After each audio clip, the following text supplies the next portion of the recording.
Hello students and dear friends, कैसे हैं आप लोग। Welcome to my channel learning pharma cam. आज हम फार्मास्यूटिकल ऑर्गेनिक केमिस्ट्री सेकेंड का नेक्स्ट टॉपिक स्टार्ट करने वाले हैं, an orbital model for benzene और ऑर्बिटल स्ट्रक्चर ऑफ बेंजीन। तो इसमें हम क्या पढ़ेंगे, हमें पता है कि बेंजीन के अंदर जो मेन एटम है वो क्या है, कार्बन।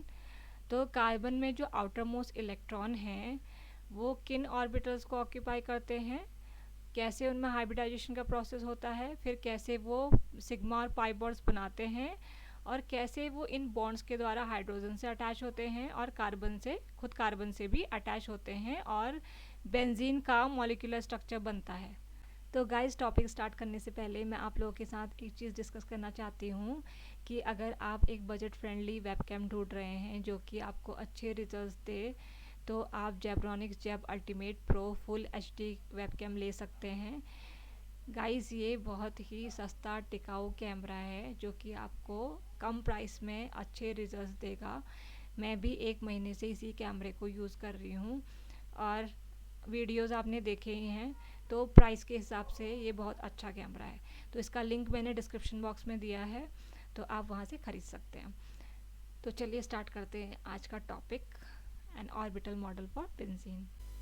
तो बेंजीन बना हुआ है हाइड्रोजन एटम से और कार्बन एटम से। कार्बन एटम्स के आउटर मोस्ट जो ऑर्बिटल्स हैं उनका इलेक्ट्रॉनिक कॉन्फ़िगरेशन है 1s2, 2s2, 2px1, 2py1। और जो हाइड्रोजन एटम है उसमें एक इलेक्ट्रॉन है, उसका इलेक्ट्रॉनिक कॉन्फ़िगरेशन हो जाएगा 1s1। तो कार्बन के आउटर मोस्ट ऑर्बिटल में 4 इलेक्ट्रॉन्स होते हैं। तो अब क्या है कि बेंजीन का जो स्ट्रक्चर अगर हम देखें तो उसमें एक कार्बन कितने बॉन्ड्स बनाता है, सिग्मा बॉन्ड्स की अगर हम बात करें तो कितने बॉन्ड्स बनाता है, 2 कार्बन के साथ बनाता है और एक हाइड्रोजन एटम के साथ बनाता है। ठीक है। तो अगर नीचे हम इलेक्ट्रॉनिक कॉन्फ़िगरेशन का पिक्चर देखें तो उसमें हमें सिर्फ 2 ही अनपेयर्ड इलेक्ट्रॉन दिख रहे हैं, 2px वाला और 2py वाला। लेकिन हमें बॉन्ड तो बनाने 3 और हमारे पास अनपेयर्ड इलेक्ट्रॉन है 2। तो अब हम क्या करेंगे, तो यहाँ पे हमें दिख रहा है कि जो 2pz ऑर्बिटल है वो वैकेंट है और जो 2s ऑर्बिटल है वो फुल्ली ऑक्यूपाइड है। तो ऐसा कर सकते हैं कि जो 2s ऑर्बिटल का एक इलेक्ट्रॉन है उसको प्रमोट कर सकते हैं टू 2pz ऑर्बिटल। तो ये प्रमोशन हो सकता है क्योंकि जो 2s ऑर्बिटल है और जो 2p ऑर्बिटल है उन दोनों का एनर्जी गैप बहुत ही कम होता है। तो ऐसे ऑर्बिटल्स में हम प्रमोट कर सकते हैं इलेक्ट्रॉन्स को। तो जब 2s ऑर्बिटल से एक इलेक्ट्रॉन प्रमोट होगा टू 2pz ऑर्बिटल, तो अब क्या मिलेगा, हमें 4 अनपेयर्ड इलेक्ट्रॉन्स मिलेंगे। ठीक है। और हमें बनाने हैं सिर्फ 3 सिग्मा बॉन्ड्स। तो 2pz ऑर्बिटल का इलेक्ट्रॉन का हम क्या करेंगे, वो हम रख लेंगे for formation of pi bond. ठीक है। तो बाद में जब पाई बॉन्ड बनेगा तो वो 2pz ऑर्बिटल के इलेक्ट्रॉन से बनेगा। तो अब क्या है कि जो 2s ऑर्बिटल है और 2p ऑर्बिटल्स के इलेक्ट्रॉन हैं वो यूज़ होंगे, कितने, एक 2s ऑर्बिटल का इलेक्ट्रॉन और 2 2p ऑर्बिटल के इलेक्ट्रॉन यूज़ होंगे टू फॉर्म 3 सिग्मा बॉन्ड्स। अब दिक्कत क्या आएगी कि एक 2s ऑर्बिटल का इलेक्ट्रॉन है और 2 2p ऑर्बिटल के इलेक्ट्रॉन हैं। अब दोनों की एनर्जी है डिफरेंट। ठीक है। तो दोनों की एनर्जी अगर डिफरेंट है तो उन्होंने बनाने सेम बॉन्ड, तो कैसे बना लेंगे, सारे सिग्मा बॉन्ड जो कार्बन बनाता है वो सेम होते हैं। तो अलग अलग एनर्जी वाले ऑर्बिटल्स के इलेक्ट्रॉन ऐसे कैसे बॉन्ड बना लेंगे जो कि सेम होते हैं। तो इसके लिए क्या कराना पड़ेगा, मिक्सिंग करानी पड़ेगी। तो उसको हम क्या बोलते हैं, मिक्सिंग को हाइब्रिडाइजेशन। तो हाइब्रिडाइजेशन में क्या होगा, 3 ऑर्बिटल मिक्स होंगे। कौन कौन से, 2s ऑर्बिटल, एक 2s ऑर्बिटल और 2 2p ऑर्बिटल। लास्ट 2pz को हम छोड़ देंगे, वो किस लिए यूज़ होगा, पाई बॉन्ड के फॉर्मेशन में। तो पाई बॉन्ड के फॉर्मेशन में अनहाइब्रिडाइज्ड ऑर्बिटल ही यूज़ होगा। सिग्मा बॉन्ड्स में हमें चाहिए हाइब्रिडाइज्ड ऑर्बिटल। तो अब जो हमें नए ऑर्बिटल मिलेंगे मिक्सिंग के बाद, उनकी एनर्जी सेम होगी, तो वो जो बॉन्ड्स बनाएंगे वो भी सेम बॉन्ड्स बनाएंगे। ठीक है, जिनकी प्रॉपर्टीज सेम होगी। तो ये जो मिक्सिंग है इसको हम क्या बोलते हैं, हाइब्रिडाइजेशन। तो हाइब्रिडाइजेशन से हमारी प्रॉब्लम सॉल्व हो गई। हाइब्रिडाइजेशन को हम और आगे डिस्कस करते हैं।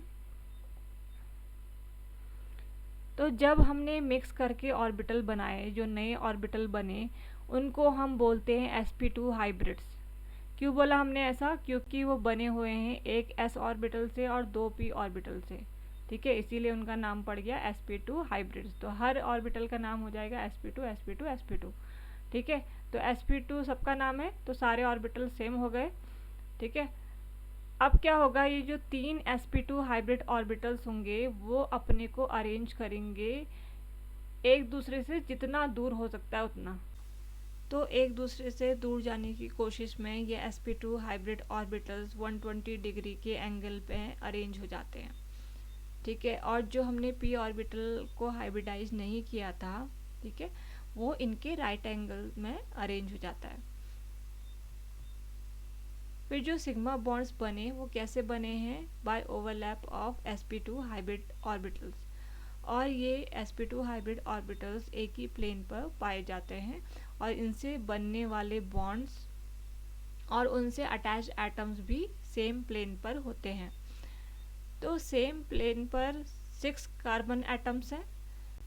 तो एक ही प्लेन पर होने की वजह से ये कार्बन एटम्स एक हेक्सागोनल रिंग का स्ट्रक्चर दे देते हैं बेंजीन को, ठीक है।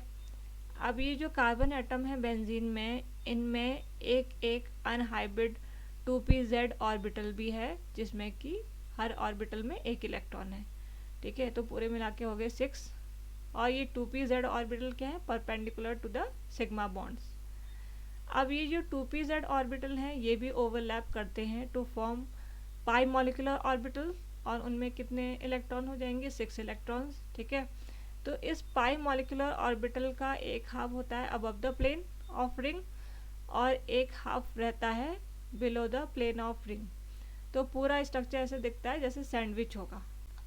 तो ये 2pz ऑर्बिटल्स का ओवरलैप होने की वजह से हमें पाई बॉन्ड्स मिलते हैं, 3 पाई बॉन्ड्स, क्योंकि 6 इलेक्ट्रॉन्स हैं तो हमें 3 पाई बॉन्ड्स मिलते हैं जो कि फुल्ली डीलोकलाइज होते हैं, मीन्स एक जगह पे फिक्स नहीं है। हम दिखाते तो हैं उन बॉन्ड्स को फिक्स, लेकिन वो फिक्स नहीं होते हैं, ठीक है। तो किस वजह से हुआ? क्योंकि जो ओवरलैपिंग है, ओवरलैपिंग ने उन इलेक्ट्रॉन्स को पूरे रिंग पे एक्सटेंड कर दिया।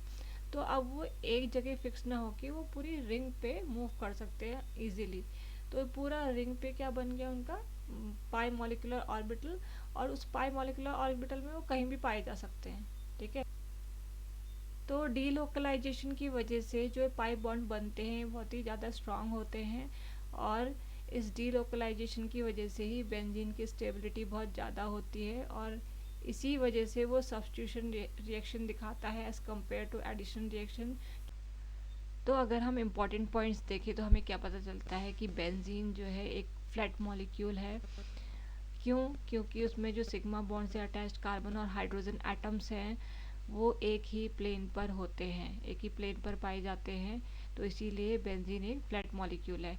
और फिर क्या है कि जो हर एक sp2 हाइब्रिडाइज कार्बन एटम है उसमें एक अनहाइब्रिडाइज p ऑर्बिटल भी होता है, मींस पूरे मिला के 6 अनहाइब्रिडाइज p ऑर्बिटल होंगे जो कि परपेंडिकुलर टू द रिंग होंगे और वो ओवरलैप करेंगे अराउंड द रिंग। इस ओवरलैपिंग की वजह से एक पाई मॉलिक्यूलर ऑर्बिटल बनता है, और उस पाई मॉलिक्यूलर ऑर्बिटल में जो पाई इलेक्ट्रॉन्स होते हैं वो कहीं भी पाए जा सकते हैं, मींस वो फिक्स नहीं है, इसीलिए हम उन्हें डीलोकलाइज इलेक्ट्रॉन बोलते हैं। और इनसे बनने वाले जो पाई बॉन्ड्स हैं वो भी डीलोकलाइज होते हैं।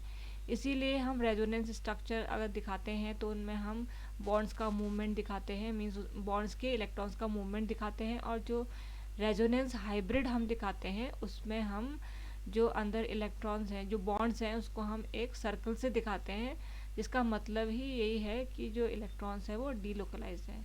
इलेक्ट्रॉन्स डीलोकलाइज हैं तो बॉन्ड्स भी डीलोकलाइज हैं, ठीक है। तो ये था orbital structure of benzene. I hope कि आपने वीडियो पूरी देखी होगी तो आपको समझ में आया होगा। तो अगर वीडियो पसंद आई है तो लाइक एंड शेयर ज़रूर कीजिए, चैनल को सब्सक्राइब कीजिए, बेल आइकन दबाना ना भूलिए।